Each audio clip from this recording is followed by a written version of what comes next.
नंदगांव गांव शांत था, दिन में शांति, लेकिन जब सूरज डूबता तो डर रेंगता।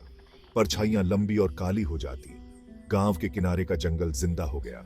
अजीब आवाजें गूंजती रहीं, फुसफुसाहट, चीखें।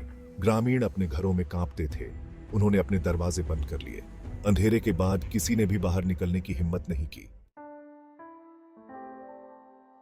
आग के पास पुरानी कहानियां सुनाई जाती थीं, जंगल की कहानियां, एक भूतिया घर का।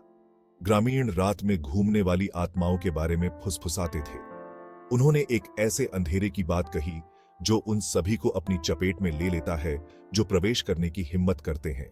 कहानियों ने बच्चों को डरा दिया। उन्होंने बहादुर से बहादुर पुरुषों की रीढ़ की हड्डी भी हिला दी।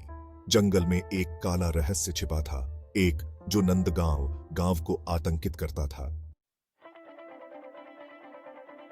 ये तो बस आवाजें हैं, हवा के साथ खेल। नरेटर नमकरण अलग था, साहसी जवान आदमी। उसने कहानियों का उपहास उड़ाया। वह भूतों या आत्माओं में विश्वास नहीं करता था। वह ग्रामीणों के डर पर हंसा। ग्रामीण उसकी बहादुरी की प्रशंसा करते थे, लेकिन वे उसके लिए डरते भी थे। उन्होंने उसे भाग्य को न लुभाने की चेतावनी दी। एक रात आवाजें तेज थीं, अधिक भयानक। नमकरण के साहस के लिए एक चुनौती। उसने अपने डर का सामना करने का फैसला किया। वह जंगल में जाएगा, वह आवाजों का स्रोत खोज लेगा। ग्रामीणों ने उससे जाने के लिए विनती की, लेकिन नमकरण दृढ़ था। उसने अंधेरे में कदम रखा, अकेला। जंगल आवाजों से गूंज रहा था। टहनियां टूट गईं, उल्लू चिल्लाते थे। हवा ठंडी होती गई, घना कोहरा छा गया। मैं आगे बढ़ा। वह एक पहाड़ी पर चढ़ गया और वहां वह खड़ा था, भूतिया घर, अंधेरा और भव्य। इसकी खिड़कियां खाली आंखों की तरह हैं। नमकरण सावधानी से पास आया। दरवाजा चरमरा गया, जैसे उसे अंदर बुला रहा हो। वह अंदर कदम रखा। घर में सन्नाटा था। हर कोने से धूल भरे मकड़ी के जाले लटके हुए थे। सड़न की गंध से हवा भारी थी।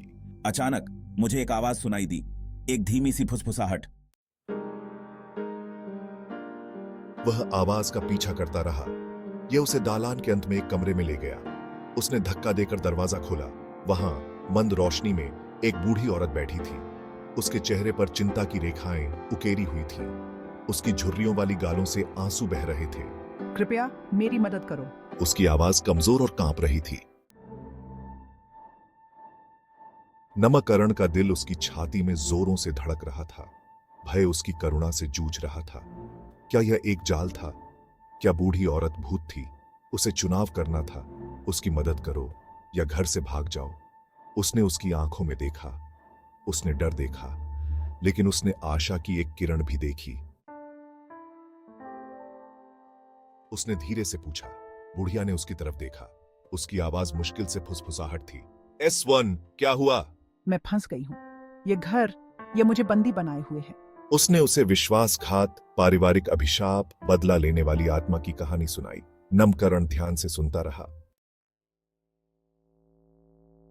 नमकरण को बूढ़ी औरत के लिए सहानुभूति का अनुभव हुआ। उसने उसकी मदद करने का वादा किया। उसने रात घर में बिताई। उसने इसके धूल भरे कमरों का पता लगाया। उसने सुराग खोजे। उसने गुप्त मार्ग, छिपी हुई डायरियां और एक भूले हुए पारिवारिक इतिहास की खोज की।